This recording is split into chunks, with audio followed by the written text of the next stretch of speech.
Hello दोस्तों, नमस्कार। स्वागत है एक बार फिर से आप सभी के अपने प्रिय चैनल पर। दोस्तों आपको बता दें जो अभी की सबसे बड़ी खबर आ रही है, जहां पर चीन के खिलाफ आक्रामक हो गया है भारत। जी हां दोस्तों, अब सीमा पर 50,000 से भी ज्यादा सैनिकों की तैनाती कर दी गई है। दोस्तों बड़ी खबर आ रही है LAC से जुड़ी। जी हाँ दोस्तों, साथ ही आपको अगली खबर में बताएंगे, जहां पर भारत चाहता है समस्या का समाधान, लेकिन हमें कोई आंख दिखाए ये किसी सूरत में मंजूर नहीं है। जी हाँ दोस्तों, राजनाथ सिंह की तरफ से बड़ा बयान आया है ये चाइना को लेकर और पाकिस्तान को लेकर। जी हाँ दोस्तों, साथ ही आपको बताएंगे जहां पर जम्मू ड्रोन अटैक को लेकर बड़ी अटकलें लगाई जा रही हैं। दोस्तों जहां पर एयरबेस पर क्या विस्फोटक गिराकर ड्रोन को वापस उड़ा ले गए थे आतंकी। जी हाँ दोस्तों, नहीं मिला उनका कोई भी टुकड़ा। बताएंगे दोस्तों क्या है अभी तक की सबसे बड़ी रिपोर्ट इस ड्रोन हमले को लेकर। साथ ही आपको बताएंगे दोस्तों जहां पर दूसरे रिपोर्ट में बड़ा खुलासा हुआ है। दोस्तों क्या मंगला में छिपा हुआ है ये ड्रोन। जी हाँ दोस्तों, क्या है मंगला, किसकी बात कर रहे हैं हम दोस्तों, बताएंगे आपको। साथ ही बताएंगे जहां पर अब ट्विटर को भारी पड़ेगा कश्मीर लद्दाख को अलग दिखाना। जी हाँ दोस्तों, लिया जा रहा है ये एक्शन। जी हाँ दोस्तों, बताएंगे क्या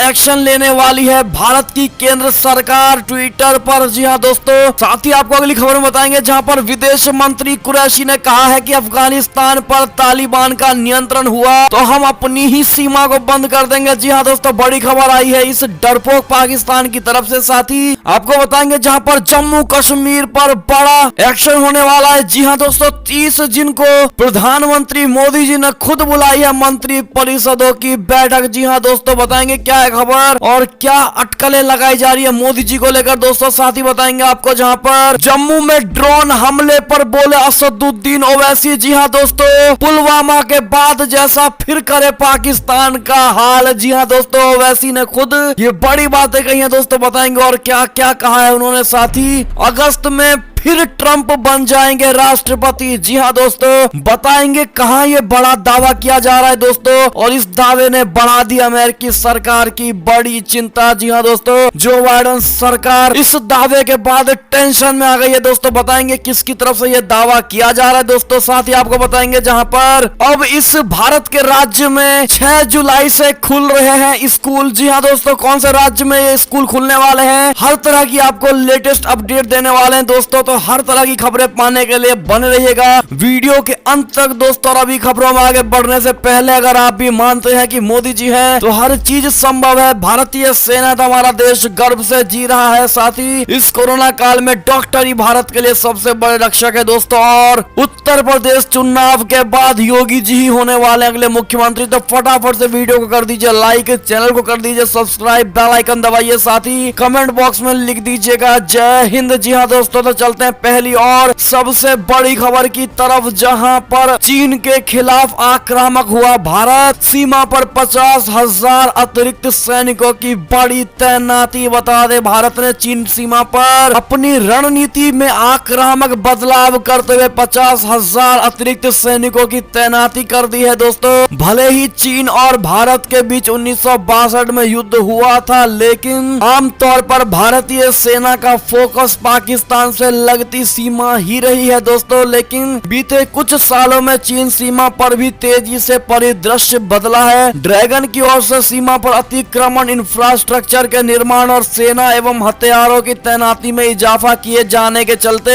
इस मोर्चे पर भी सतर्कता बढ़ गई है दोस्तों। बीते साल लद्दाख के पास गलवान घाटी में भारत और चीन के सैनिकों के बीच हिंसक झड़प देखने को मिली है। इसके बाद ये फैसला भारत की रणनीति में अहम बदलाव ला सकते हैं। जी हाँ दोस्तों, और इस अहम बदलाव का बड़ा संकेत मिल रहा है। आपको बता दें एक तरफ भारत ने पाकिस्तान के साथ LOC पर सीज फायर का सहमति जताई है, तो वहीं चीन के मोर्चे पर सतर्कता बरतते हुए सैनिकों की संख्या में इजाफा कर दिया है। जी हाँ दोस्तों, पूरे मामले की जानकारी रखने वाले 4 लोगों ने भारत ने चीन सीमा से लगते 3 जिलों में सैनिकों की तैनाती बढ़ाई है। जी हाँ दोस्तों, इसके अलावा फाइटर जेट्स की संख्या में भी इजाफा किया गया। फिलहाल भारतीय सेना के 2 लाख जवान बॉर्डर पर तैनात है। ब्लूमबर्ग की रिपोर्ट के मुताबिक बीते 1 साल में सैनिकों की तैनाती में 40% का इजाफा होने के चलते ये संख्या इतनी बढ़ गई है। जी हाँ दोस्तों, यानी 50,000 के रेंज में भारतीय सेनाओं को LAC पर तैनात कर दिया गया है। जी हाँ दोस्तों, ऐसे में अब चाइना जिस प्रकार से छोटे मोटे हरकतें दोस्तों बॉर्डर पर करता हुआ नजर आ रहा है, ऐसे में भारत ने ये कदम उठाकर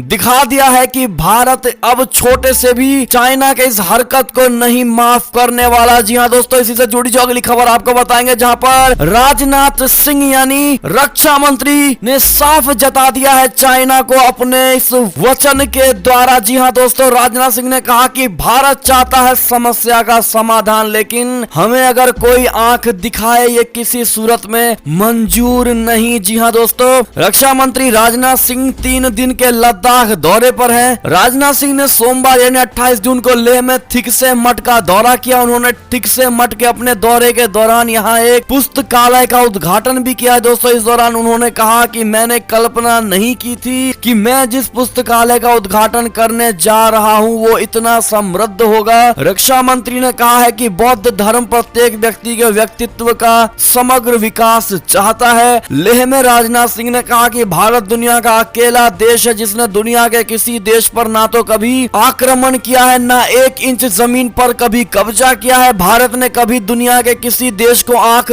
तक आगे से नहीं दिखाया है, लेकिन किसी ने भारत को आंख दिखाने की कोशिश की है तो भारत ने उसको मुंह तोड़ जवाब दिया है। जी हाँ दोस्तों, किसी भी सूरत में आंख दिखाना मंजूर नहीं है भारत को। हम समस्या का समाधान चाहते हैं। साथ ही उन्होंने ये भी कहा कि भारत की मान्यता रही है कि पूरी दुनिया ही एक परिवार है, तो हम अपने पड़ोसी से क्यों संघर्ष करेंगे। हम सभी पड़ोसी देशों के साथ अच्छे रिश्ते बनाकर रखना चाहते हैं और हम विश्व में शांति चाहते हैं। जी हाँ दोस्तों, साथ ही उन्होंने कहा कि मैं एक जगह बोल रहा था कि वो सैकड़ों वर्षों से हमारा पड़ोसी देश है और सैकड़ों वर्षों तक पड़ोसी रहेगा। क्या एक दूसरे पर गोली चलाकर समस्या का समाधान हो सकता है? क्या मिल बैठकर बातचीत के द्वारा समाधान नहीं निकल सकता? मुझे विश्वास है कि कभी ना कभी समृद्धि जरूर आएगी। जी हाँ दोस्तों, लेकिन उन्होंने साफ कह दिया है कि भारत आगे से किसी को नुकसान नहीं पहुंचा सकता, ना पहुंचाएगा, लेकिन किसी ने भारत पर नुकसान पहुंचाने की कोशिश की तो उसके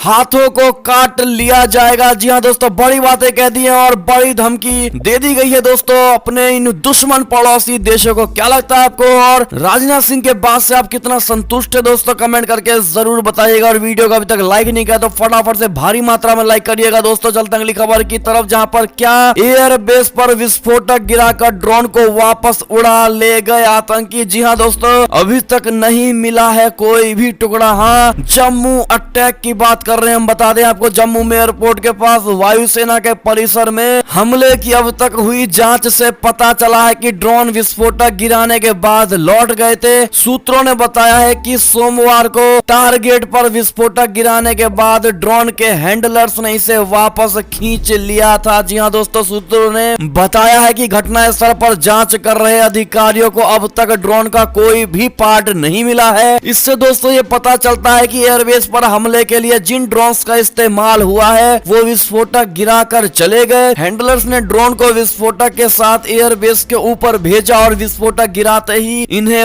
वापस मोड़ दिया गया। जी हाँ दोस्तों, नेशनल इन्वेस्टिगेशन एजेंसी यानी NIA, national security guards, NSG, police, air force सहित कई एजेंसियां देश में अपनी तरह के पहले हमले की जांच में जुटी हुई हैं। देश में पहली बार आतंकियों की ओर से किए गए इस ड्रोन हमले में किसी तरह के जान माल का नुकसान नहीं हुआ है दोस्तों, लेकिन इसमें एयरफोर्स के ढांचे को नुकसान पहुंचाने की क्षमता थी। जी हाँ दोस्तों, ऐसे में क्या आपको भी यही लगता है दोस्तों कि कहीं ना कहीं ड्रोन्स ने इन विस्फोटकों को गिरा करके और खुद वहां से लौट गए? जी हाँ दोस्तों, इनको ऑपरेट किया गया किसी महफूज जगह से। क्या लगता है आपको? कमेंट में अपनी राय अवश्य दीजिएगा दोस्तों। चलता गई खबर की तरफ, जहां पर जो दूसरी इस ड्रोन को लेकर इनसाइड स्टोरी निकलकर सामने आ रही है दोस्तों। क्या तकनीक का अभाव पड़ोसी की हताशा के अलावा मंगला में छिपा है भेद? जी हाँ दोस्तों, बता दें, जम्मू में वायुसेना के टेक्निकल एयरपोर्ट पर ड्रोन से हमला होता है। उसके अगले दिन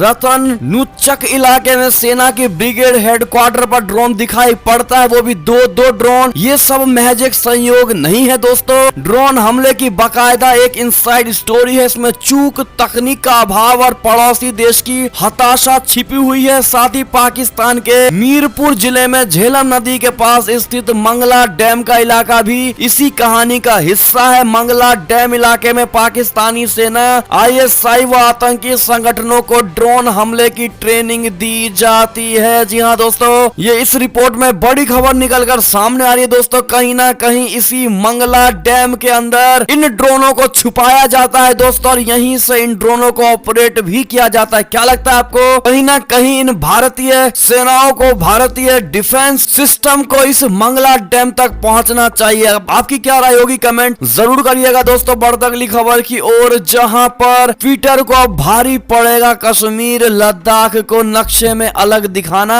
एक्शन पर विचार कर रही है मोदी सरकार। बता दे, ट्विटर ने एक बार फिर बड़ी गलती करके अपने खिलाफ एक्शन को दावत दे दी है दोस्तों। सोशल मीडिया प्लेटफॉर्म्स ने वेबसाइट पर भारत का गलत नक्शा पेश कर दिया है दोस्तों, जिसमें जम्मू कश्मीर और लद्दाख को अलग देश के रूप में दिखाया गया है। इस मामले की जानकारी रखने वाले एक अधिकारी ने बताया है कि इलेक्ट्रॉनिक्स और इंफॉर्मेशन मिनिस्ट्री इस मामले को नजदीकी से देख रही है दोस्तों। नए IT कानून को लेकर सरकार और ट्विटर के बीच जारी तकरार के नक्शा विवाद के बाद और तेज हो सकती है दोस्तों। कंपनी की वेबसाइट में करियर सेक्शन में ट्विप लाइव पेज पर यह नक्शा अपलोड किया गया। आप देख पा रहे होंगे दोस्तों ये नक्शा कैसा दिख रहा है, जिसमें भारत से लद्दाख, कश्मीर को पूरी तरह से अलग कर दिया गया है दोस्तों। नक्शे में लद्दाख सहित जम्मू कश्मीर को अलग देश के रूप में दिखाया गया है। हिंदुस्तान टाइम्स ने ट्विटर पर इस प्रतिक्रिया मांगी है, लेकिन कोई अभी तक जवाब नहीं मिला है। ऐसे में दोस्तों, जिस प्रकार से भारत से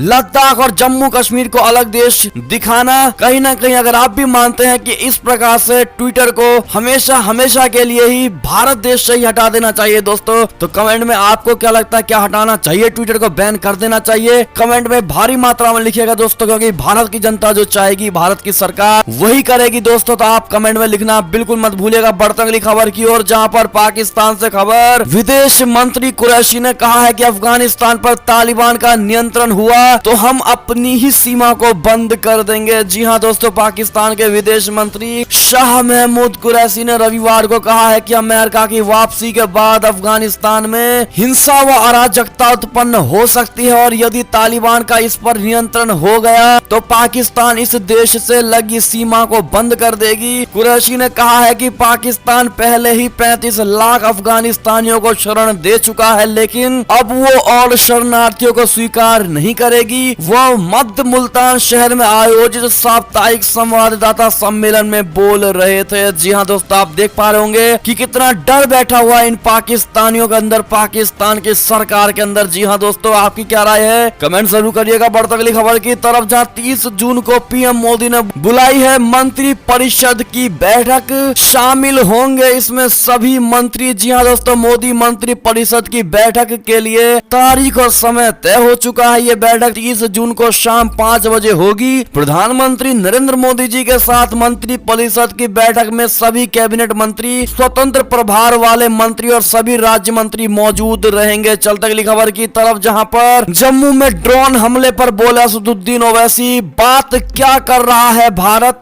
पुलवामा के बाद जैसा फिर करे पाकिस्तान का हाल। जी हां दोस्तों, जम्मू हवाई अड्डे पर स्थित वायुसेना स्टेशन पर रविवार तड़के 2 ड्रोन से बम गिराए जाने और इस हमले में वायुसेना के 2 कर्मियों को घायल होने के बाद AIMIM चीफ असदुद्दीन ओवैसी ने भारत सरकार से एक बार फिर कड़ी कार्रवाई करने की मांग की है। ओवैसी ने कहा है कि भारत सरकार को वैसा ही एक्शन लेना चाहिए जैसा उसने पुलवामा हमले के बाद पाकिस्तान पर लिया था। जी हां दोस्तों, आपको बता दें, उन्होंने कहा कि ड्रोन ने काफी लंबी दूरी तय की और ऐसा लगता है कि यह अमेरिका या फिर चीन का बना हुआ है। ये जम्मू एयरबेस पर पुलवामा जैसा हमला है। ओवैसी ने आगे कहा, अब जिम्मेदारी सरकार की बनती है, वे पाकिस्तान के साथ क्या क्या बात कर रहे हैं, क्या मोदी सरकार इसका जवाब देगी? उसे वैसा ही जवाब दिया जाना चाहिए जैसा पुलवामा हमला के बाद किया गया था। जी हाँ दोस्तों, ऐसे में क्या लगता है आपको असदुद्दीन ओवैसी के इस बयान के पीछे क्या मंशा हो सकती है दोस्तों, और आपकी क्या राय होने वाली है ऐसे में कमेंट करके जरूर बताइएगा। क्या कहीं ना कहीं पाकिस्तान को सर्जिकल स्ट्राइक जैसा जवाब देना चाहिए दोस्तों, हाँ या ना? कमेंट में जरूर बताइएगा। बढ़ती अगली खबर की तरफ, जहां पर FATF के डंडे से बचने के लिए पाकिस्तान की नई चाल, आतंकी गुटों की राजनीतिक दल का दर्जा। जी हाँ दोस्तों,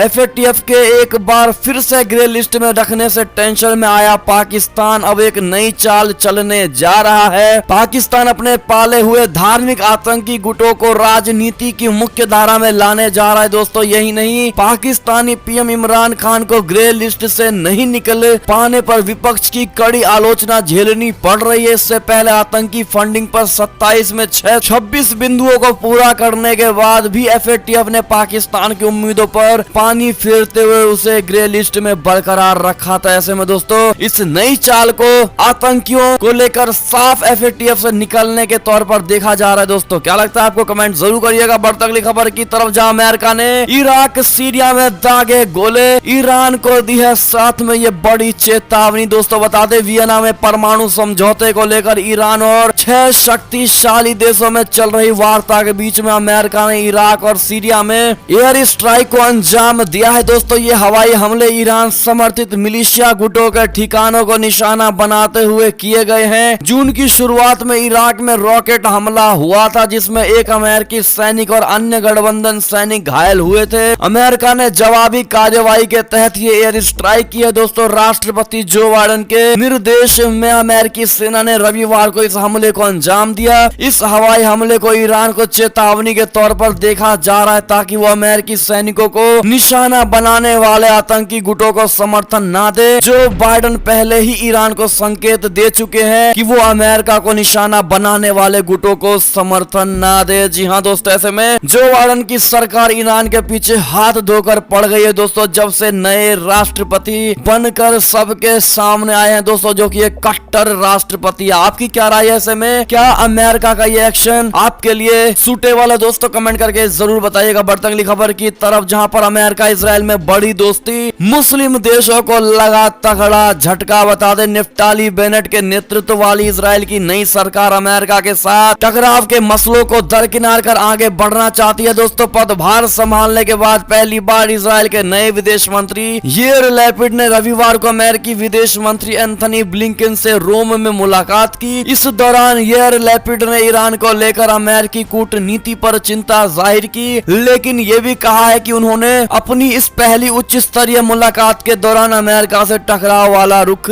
नहीं अपनाया है। जी हाँ दोस्तों, अगली खबर की बात करें, ऐसे में अगस्त में फिर बनने जा रहे हैं राष्ट्रपति डोनाल्ड ट्रंप। दावे ने फिर बढ़ाई अमेरिकी सरकार की चिंता। बता दें, अमेरिका में हाल ही में हुए राष्ट्रपति चुनाव के बाद डेमोक्रेटिक पार्टी का नेता जो बाइडेन जीतकर राष्ट्रपति बने हैं, लेकिन अब वहां अफवाह उड़ रही है दोस्तों कि अगस्त महीने में रिपब्लिकन पार्टी के नेता डोनाल्ड ट्रंप एक बार फिर से राष्ट्रपति बन सकते हैं। इस अफवाह ने होमलैंड सिक्योरिटी विभाग में चिंता पैदा कर दिया है। रिपोर्टों के अनुसार अगस्त में राष्ट्रपति के रूप में डोनाल्ड ट्रंप को बहाल करने के अजीब सुझाव के बाद इस कथित साजिश ने वहां हलचलें पैदा कर दी है दोस्तों, और ये विचार सिडनी पोवेल सहित पूर्व राष्ट्रपति के करीबी लोगों द्वारा लाया गया है। क्या लगता है आपको दोस्तों? क्या अगली बार होने वाले राष्ट्रपति चुनाव में डोनाल्ड ट्रंप बन पाएंगे राष्ट्रपति दोस्तों? क्या लगता है आपको? बताइएगा जरूर। बढ़ती अगली खबर की तरफ, जहां पर भारत ने किया अग्नि प्राइम मिसाइल का परीक्षण। दुश्मनों के वॉरशिप 2000 किलोमीटर दूर तक होने वाले हैं ध्वस्त। जी हाँ दोस्तों, ऐसे में कांग्रेचुलेशन DRDO जरूर कह दीजिएगा दोस्तों इस लॉन्चिंग को लेकर, वो भी सक्सेसफुल लॉन्चिंग को लेकर दोस्तों। बढ़ती अगली खबर की तरफ, जहां पर पाकिस्तान में फंसे 100 भारतीय नागरिकों की हुई है वापसी। अपनों को सीने से लगाकर जताई खुशी। जी हाँ दोस्तों, कोरोना की दूसरी लहर ने न जाने कितनों को अपने से दूर कर दिया है दोस्तों। कई लोगों ने अपनों को अपनी आंखों के सामने से जाते देखा। ऐसे में जरा सोचिए, जो लोग कई महीनों और सालों से अपने वतन से, अपने शहर और अपने गांव से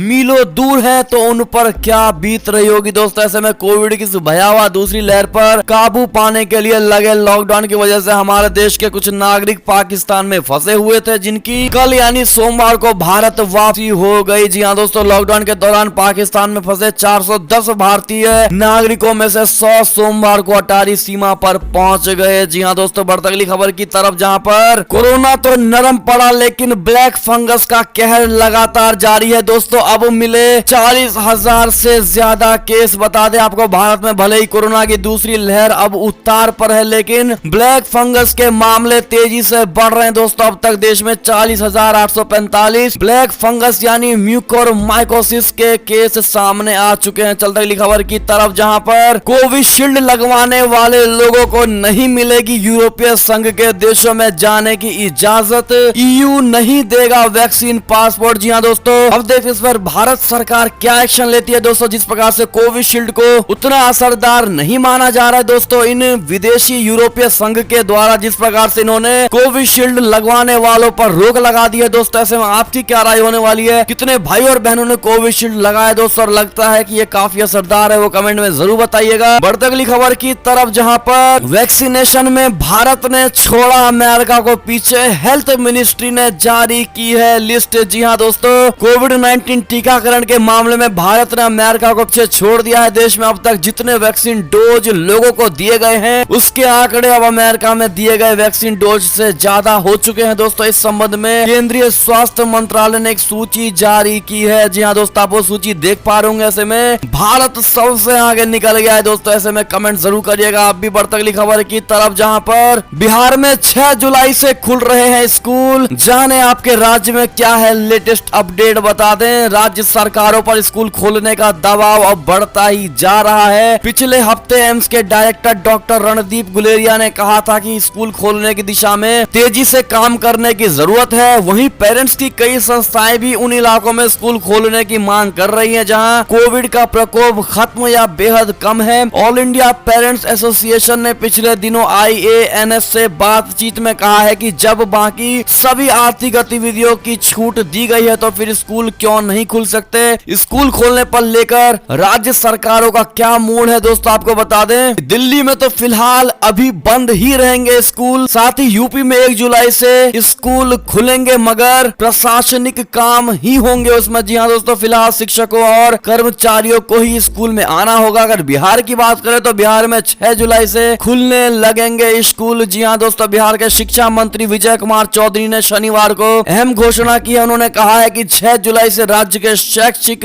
संस्थान चरणबद्ध रूप से खुलेंगे। जी हाँ दोस्तों, इसके लिए खाका तैयार कर लिया गया है। उसके बाद कक्षा 9वीं और 12वीं के स्कूल खुलेंगे। तीसरे चरण में कक्षा 1 से 8 तक के स्कूल खोले जाएंगे। जी हाँ दोस्तों, ऐसे ही हर राज्यों का कुछ ना कुछ नया नियम है। दोस्तों, आप किस राज्य से बिलोंग करते हैं कमेंट में जरूर बताइएगा। हम कोशिश करेंगे अगली खबर में आपके राज्य के स्कूल की खबरें आपको बताएंगे। दोस्तों, ऐसे में ये थी अब तक की सारी बड़ी खबरें। दोस्तों, आपको हमारी खबरें कैसी लगी? आशा करता हूँ बहुत अच्छी लगी होगी। अगर थोड़ी भी अच्छी लगी दोस्तों तो इस वीडियो को अभी अपने भाई बंधुओं में व्हाट्सएप, फेसबुक, ट्विटर के जरिए पूरे भारत में शेयर करना बिल्कुल मत भूलिएगा। दोस्तों, अभी कर दीजिए इस वीडियो को लाइक, चैनल को कर दीजिए सब्सक्राइब, बेल आइकन दबाइए, साथ ही कमेंट बॉक्स में लिख दीजिएगा जय हिंद जय भारत। मिलते हैं आप अगली बड़ी खबर में, तब तक अपना ख्याल रखिएगा। बहुत बहुत धन्यवाद बने रहने के लिए दोस्तों।